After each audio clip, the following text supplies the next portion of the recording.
Apakah Anda tidak pernah mendapat kesulitan untuk dipercaya? Ini orang tidak mengerti mengenai Indonesia, nasionalisme tidak bisa dipakai. Berarti Anda sebutnya bukan kartunis, tapi komunikator sosial. Sebenarnya saya muak dengan politik. Selamat berjumpa pada Wimar Show di stasiun televisi kesayangan Anda.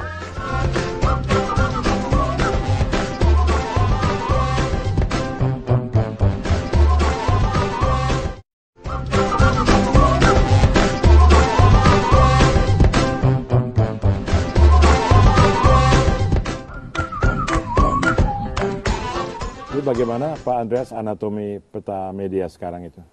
Dari 13 konglomerat media, hanya 2 yang background pemiliknya, background pendiriannya, itu dimulai oleh wartawan. Satu, kelompok Kompas Gramedia, itu dimulai oleh PK Oyong dan Yakob Utama, tahun 65, mula-mula dengan majalah Intisari. Ya.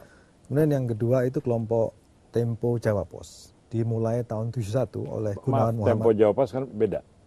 Itu satu induk sebetulnya. Karena iya? Jawa Pos itu... Saya baru tahu itu. Oh ya, Jawa Pos itu hampir 100% milik Tempo. Gitu. Oke. Saya baru tahu tuh. terus. Itu satu kelompok.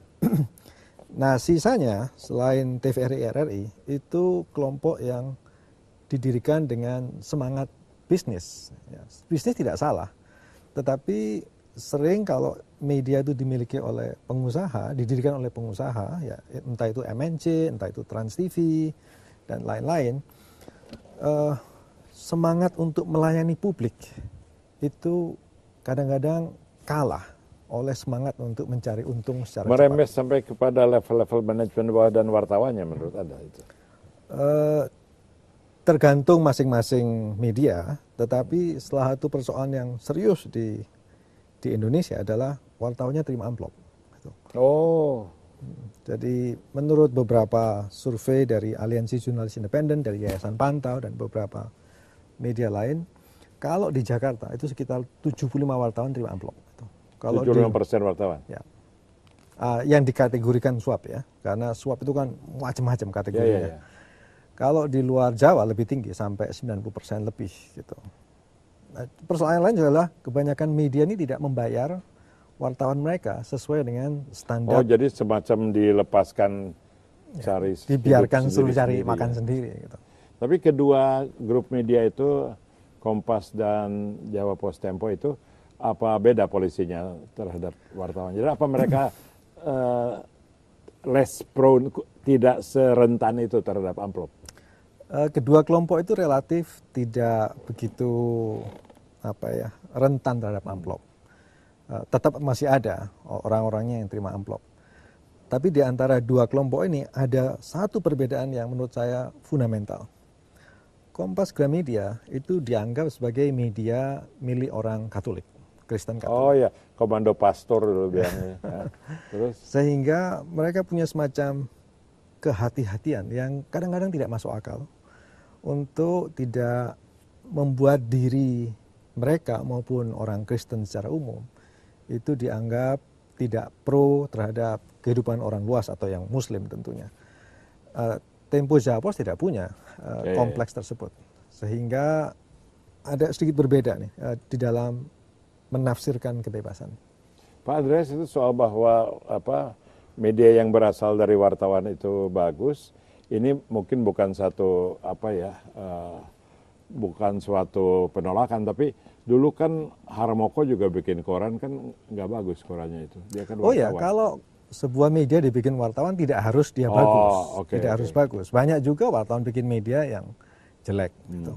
Dan tentu ada pengusaha yang bikin media dengan bagus ya, kayak ya ini ke New York ini. New York Times itu kan yang mendirikan pengusaha, tapi kan makan Yahudi katanya. Iya, tapi kan betul. Bagus sekali. Iya, iya.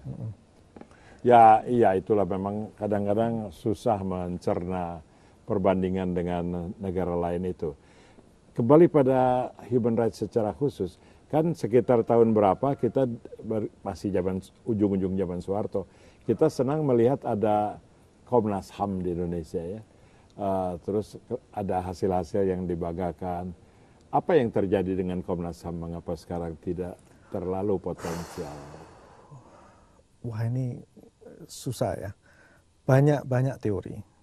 Komnas HAM dulu kan didirikan oleh Pak Harto setelah kejadian Santa Cruz, terutama untuk menangkis kritik-kritik dari luar negeri. Semacam PR juga ya. Betul.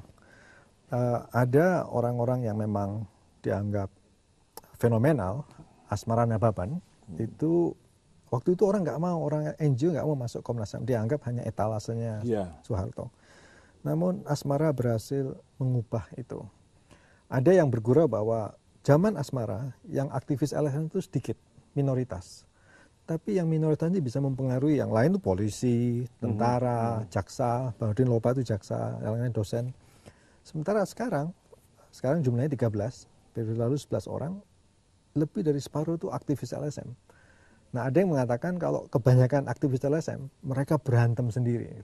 Iya, jadi budaya yang sisi itu jadi terbawa. Tapi juga ada satu hal lagi yang penting saya kira, dan saya lebih percaya faktor kedua nih, Komnas HAM ini banyak titipan dari luar.